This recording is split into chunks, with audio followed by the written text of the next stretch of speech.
Avez-vous déjà eu cette sensation d'être un observateur derrière vos propres yeux, regardant une version de vous-même interagir, sourire et acquiescer? Ce n'est pas un défaut de votre personnalité. C'est, et simplement, que, il arrive un moment où votre « oui » aux autres devient un « non » assourdissant pour vous-même. Ce « non » qui gronde au plus profond de vous n'est pas un acte de rébellion. C'est le son de votre véritable être qui s'éveille. Ce sentiment d'épuisement qui vous pèse, cette impression d'être une ressource inépuisable pour les autres mais tarie pour vous-même, est le résultat direct de ce conflit. Vous avez appris à être le pilier, l'épaule réconfortante, la solution toujours disponible. Vous êtes devenu un port sûr où tous les navires viennent s'abriter, mais le vôtre reste en haute mer, affrontant seul la tempête. Cette générosité, cette empathie qui vous caractérise est devenue une cage dorée. Vous donnez jusqu'à vous oublier. Vous vous effacez pour faire de la place aux autres. Et dans le silence de la nuit, vous vous demandez qui est cette personne qui vous regarde dans le miroir. Ce sentiment de vide n'est pas un signe que vous êtes brisé. C'est tout le contraire.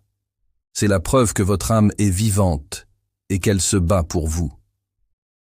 Le grand psychologue et explorateur de l'âme Carl Jung croyait fermement que ces états ne sont pas des pathologies à éradiquer. Il les voyait comme des appels sacrés de notre inconscient. Pour la psychologie jungienne, cette fatigue d'être soi pour les autres n'est pas un symptôme à soigner, mais une invitation. C'est votre être le plus profond, votre soi, qui vous supplie d'arrêter de vous chercher à l'extérieur et de commencer enfin le plus grand des voyages, celui qui mène à vous-même. Ce n'est pas un simple sentiment, c'est une certitude qui gronde en vous. Une vérité silencieuse qui s'est installée au creux de votre être, dans le calme assourdissant qui suit une journée passée à sourire, à dire oui, à vous conformer. Vous avez donné des morceaux de vous-même, si souvent et si généreusement, que vous vous demandez ce qu'il en reste pour vous. Cette prise de conscience n'est ni une erreur, ni un caprice.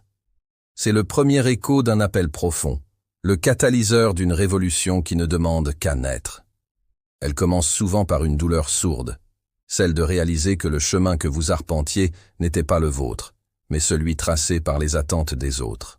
Vous étiez devenu un acteur expert dans une pièce écrite par quelqu'un d'autre, et les applaudissements ne parvenaient plus à étouffer le vide qui s'installait en coulisses dans votre âme. C'est là, dans cette fissure, que la lumière perce. Une question, simple mais terrifiante, émerge. Et si, pour la toute première fois, je me choisissais moi? Cette interrogation n'est pas un acte d'égoïsme, c'est un acte de survie spirituelle. Dans la psychologie jungienne, on pourrait voir cela comme le moment où votre véritable soi, votre essence la plus authentique, commence à frapper aux portes de votre persona, ce masque social que nous portons tous. Le masque est devenu trop rigide, trop étouffant. Le soi réclame de l'air, il réclame la vie. C'est l'étincelle initiale, le moment où l'on cesse de chercher sa valeur dans le reflet des yeux des autres pour oser la chercher en soi. Se choisir, c'est oser un acte d'un courage immense, celui de détourner votre regard du monde extérieur, si bruyant et si exigeant, pour le plonger dans le silence de votre monde intérieur.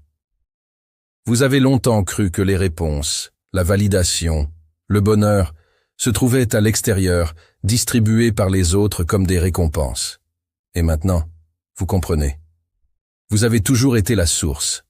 Ce chemin vers l'intérieur exige d'embrasser une période de solitude. Notre société nous a appris à craindre la solitude, à la voir comme un échec, un abandon.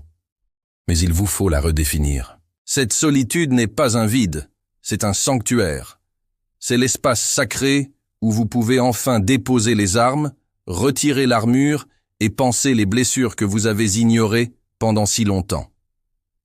Pensez à cette solitude comme à un atelier d'artiste. C'est là que vous, le sculpteur de votre vie, pouvez enfin travailler sur votre œuvre la plus précieuse, vous-même.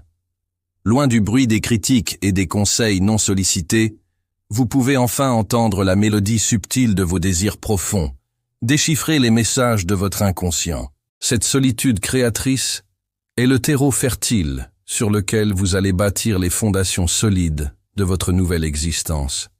une existence alignée, non plus sur le désir de plaire, mais sur l'appel de votre âme. C'est une traversée du désert, nécessaire, pour atteindre la terre promise de votre authenticité. Ce voyage intérieur, cette décision de vous choisir, porte un nom dans la psychologie des profondeurs. Le grand explorateur de l'âme, Carl Jung, l'appelait le processus d'individuation.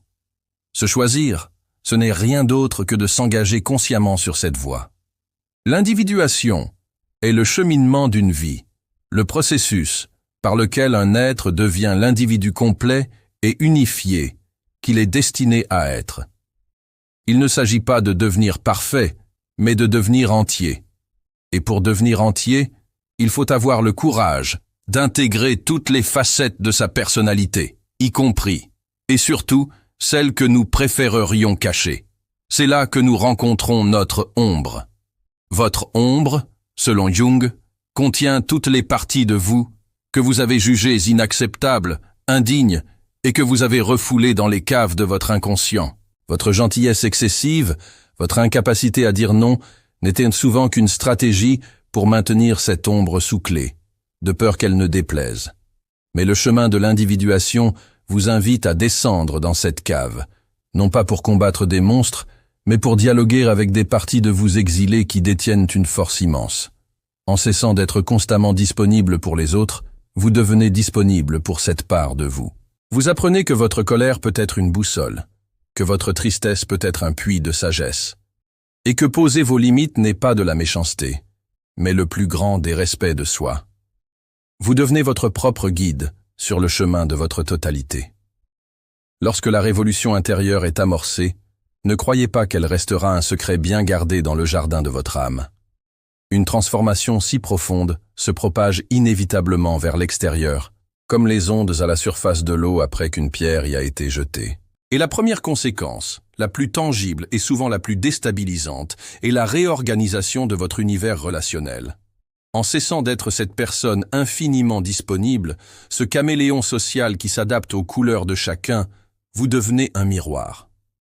Un miroir qui renvoie aux autres une image qu'ils ne sont pas toujours prêts à voir. Certains, habitués à puiser dans votre énergie sans jamais la renouveler, se sentiront déroutés, voire trahis. Vous entendrez peut-être les mots « tu as changé » prononcés comme un reproche. On vous qualifiera d'égoïste, de distant. Comprenez ceci. Leur réaction n'est pas une mesure de votre valeur, mais le reflet de leur propre attachement à votre ancien masque. Ils n'aimaient pas forcément vous, mais la fonction que vous occupiez dans leur vie. Considérez cette étape non pas comme une perte, mais comme un processus de purification. C'est un filtre naturel et essentiel. Votre nouvelle fréquence vibratoire, plus authentique et plus affirmée, ne résonne tout simplement plus avec les relations basées sur le besoin, la dépendance ou les attentes superficielles. Ces liens, comme des feuilles mortes, se détacheront d'eux-mêmes, sans effort, simplement parce que la sève qui les nourrissait a changé de nature. Ce qui reste, ce sont les connexions véritables, celles qui résistent à la secousse de votre métamorphose. Ce sont les âmes qui vous aiment pour votre essence, pas pour votre utilité.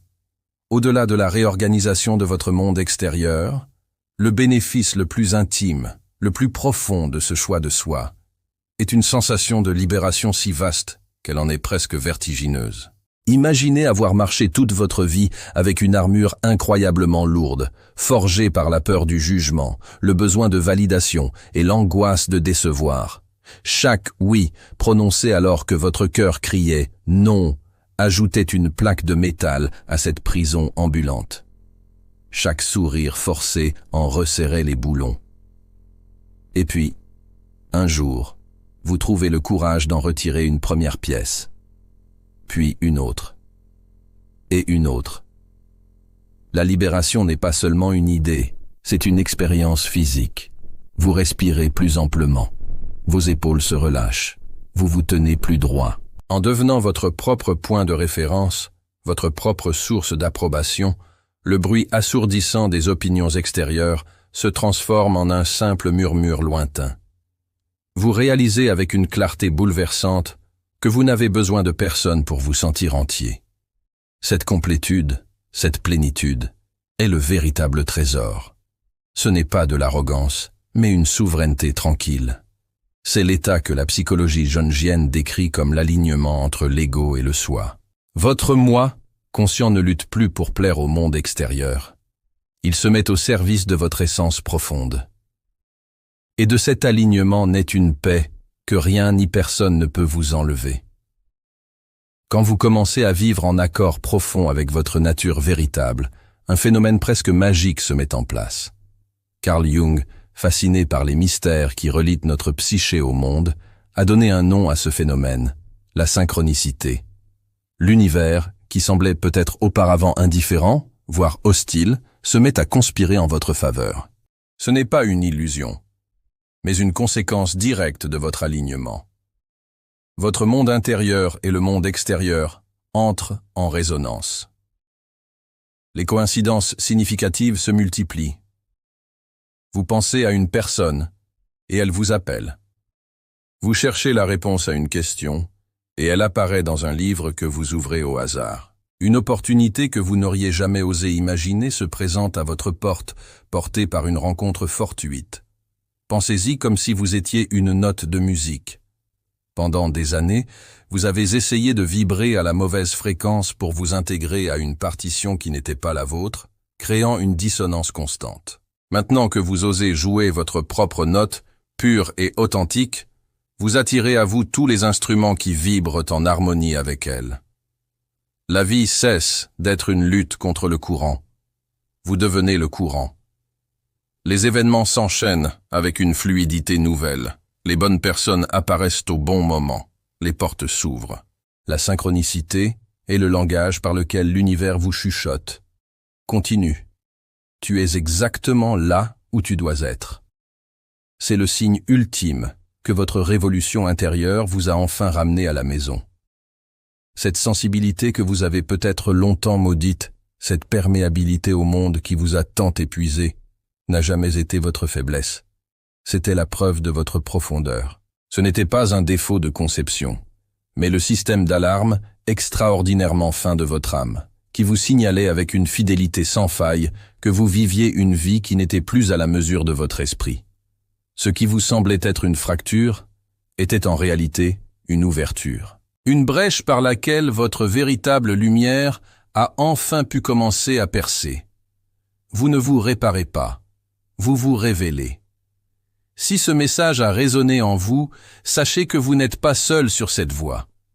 C'est un chemin que beaucoup d'âmes sensibles et profondes arpentent en silence. Abonnez-vous pour continuer ce voyage ensemble et pour que nous puissions explorer davantage les territoires de notre monde intérieur. Et afin que nous puissions nous reconnaître les uns les autres, comme des phares dans la nuit, commentez simplement ci-dessous l'affirmation « Aujourd'hui, je me choisis ». Alors, cessez de vous excuser d'occuper votre propre espace. Cessez de réduire votre lumière pour ne pas éblouir ceux qui ont choisi de garder les yeux fermés. Votre décision de ne plus être constamment disponible pour les autres n'est pas un retrait du monde. C'est votre plus grande contribution à celui-ci. Car en devenant authentique, vous donnez silencieusement aux autres la permission de l'être aussi. Votre existence même, vécue pleinement et sans excuse, est l'invitation la plus puissante à l'éveil. Rentrez chez vous, en vous,